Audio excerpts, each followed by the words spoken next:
A perashá da semana que titze, a vitória exterior começa pela vitória interior. Que titze a milhamá. Quando saírem a guerra contra teus inimigos, e Hashem, teu Deus, o entregará nas tuas mãos. Aqui Devarim 21:10. A perashá que se apresenta uma das maiores concentrações das mitzvot de toda a Torá. Encontramos nela leis referentes à guerra, à família, à responsabilidade com o próximo, à dignidade do trabalhador, à devolução do objeto, perdidos, à proteção dos vulneráveis, à honestidade comercial, a finalidade da mitzvah de recordar Amaleque. À primeira vista parecem assuntos muito diferentes, porém existe um princípio que nos une todas elas. A Torá deseja ensinar a Israel a permanecer santa, precisamente nas situações em que o impulso humano são mais fortes. Encerrará. Quando saírem da guerra, a perashá começa Kititze milhamá, aliovecha, quando saíres da guerra contra teus inimigos. A guerra é uma situação extrema. Nela, as estruturas normais da sociedade enfraquecem e os homens podem imaginar que tudo lhe é permitido. É justamente nesse momento que a Torá estabelece limites. Na abordagem do Rabino Yitzhak Abravanel, devemos prestar atenção à maneira pela qual a Torá organiza as leis. Ela não está tratando somente de acontecimentos isolados.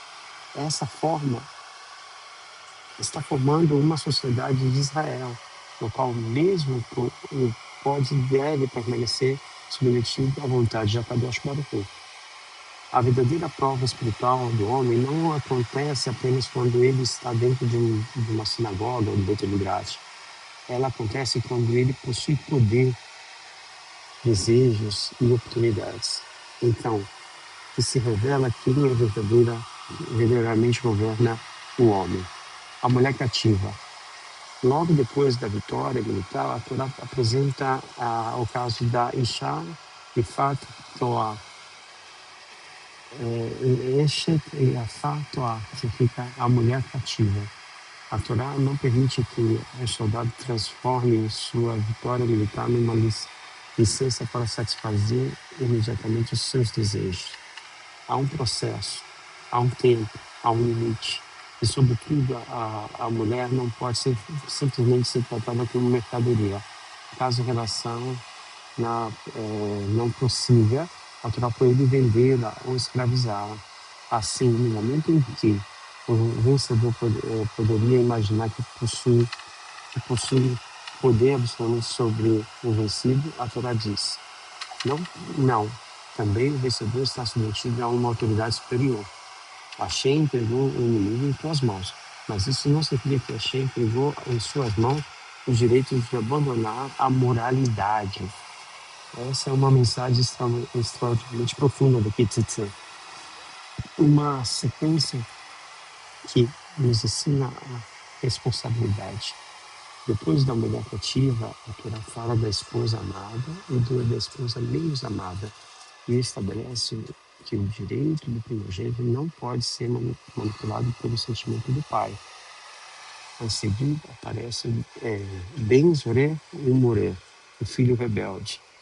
Essa sequência não é sem significado. A Torá nos leva da guerra para o desejo, do desejo para dentro da família, e da família para a educação dos filhos. Aquilo que o homem não governa hoje pode produzir consequências amanhã. Por isso a Torá não pergunta apenas o que você deseja. Ela nos ensina a pergunta: onde esse desejo poderá levar você? Liberdade, segundo a Torá, não significa fazer tudo aquilo que desejamos. Liberdade significa possuir força suficiente para não nos tornarmos escravos dos nossos próprios desejos. Não permanecer indiferentes. Mais adiante, encontramos outra expressão fundamental. Lotohal tehi elalem. Não poderás ignorar. Devarim 22:3. Quando encontramos aquilo que os nossos irmãos perderam, não podemos simplesmente olhar para o outro lado. A Torá poderia ter dito apenas devolva, mas ela vai mais a fundo. Não te escondas. Há uma forma, há uma forma de pecado que não consiste em fazer o mal diretamente, consiste simplesmente em ver e fingir que não vemos. E dissemos assim que debuxar também está nos olhos. O judeu deve aprender a perceber quem necessita dele. Uma sociedade da Torá não pode ser construída somente por grandes instituições. Ela começa quando uma pessoa sente responsabilidade pela própria, pela dignidade, pelo sofrimento da outra. A santidade entra nos pequenos detalhes. A Perachá continua tratando em situações aparentemente simples, um animal perdido, um ninho de pássaro, a construção de um parapeito no telhado, o pagamento do trabalhador, e o peso, a medida correta. Aqui encontramos uma das grandes mensagens da Torá. Hashem não está presente somente na sinagoga. Hashem está presente na maneira como fazemos o negócio, na maneira como pagamos alguém que trabalha para nós, na maneira como protegemos uma pessoa em perigo, na maneira como tratamos o animal e até na balança utilizada numa negociação. A espiritualidade judaica consiste em fugir da vida. A espiritualidade judaica não consiste em fugir da vida, consiste em introduzir a vontade de Deus dentro da vida. No mesmo dia que lhe dará o seu salário, a Torá ordena, bem amor, que tem sahaforo.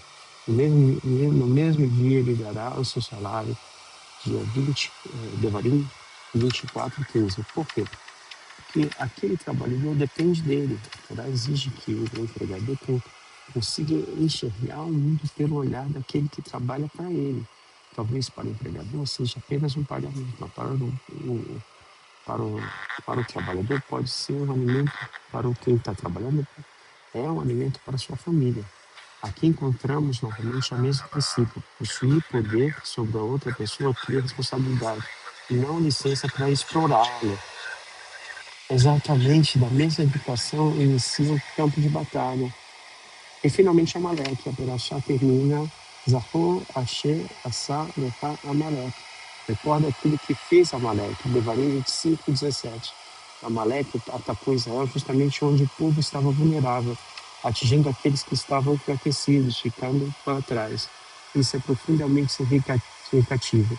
Diante de tudo que aprendemos durante a Perachá, a Torá passa capítulos inteiros ensinando a Israel: proteja o vulnerável, devolva aquilo que foi impedido, pague o trabalhador, não explore quem está em suas mãos, construa uma proteção para que ninguém caia, tenha pesos e medidas de velocidade, e então surge Amaleque. Amaleque representa precisamente o contrário: encontrar a fraqueza do outro e utilizar contra ele. Israel deve construir uma sociedade oposta a Amaleque. E uma mensagem para o mês de Elul. Não é por acaso que lemos Kittzé durante Elul.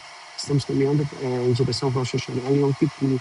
Nesse período, normalmente pensamos nas grandes perguntas: como está a minha relação com Hashem? Como está a minha tefilá? Como está o meu estudo de Torá? Kittzé acrescenta outras perguntas: como eu me comporto quando ninguém está me olhando? Como trato aquele que depende de mim? Sou cuidadoso com o meu dinheiro, com o dinheiro do próximo? Pago aquilo que devo no tempo correto? Consigo controlar os meus desejos? Consigo enxergar aquilo que seria mais conveniente ignorar? Porque a preparação para Yamin Noraim não acontece somente diante do Haron HaKodesh na sinagoga. Ela acontece também diante do próximo. A mensagem que pode ser resumida na própria palavra com que a Parashá começa: Kittzé la milchamá. Todos nós saímos diariamente para alguma batalha. Algumas são externas, outras acontecem silenciosamente dentro de nós.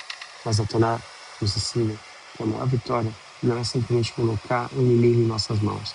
A maior vitória não é permitir que os nossos desejos, nosso poder, nosso dinheiro, nossos interesses nos afastar da vontade, ou nosso interesse nos afasta da vontade de Hashem.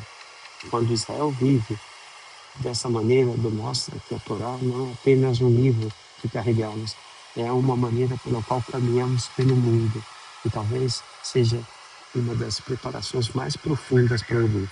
Antes de pedir a Hashem que nos julgue com misericórdia, devemos apresentar a vida com justiça, responsabilidade e misericórdia, uns para com os outros. Shabbat Shalom e Mevorah.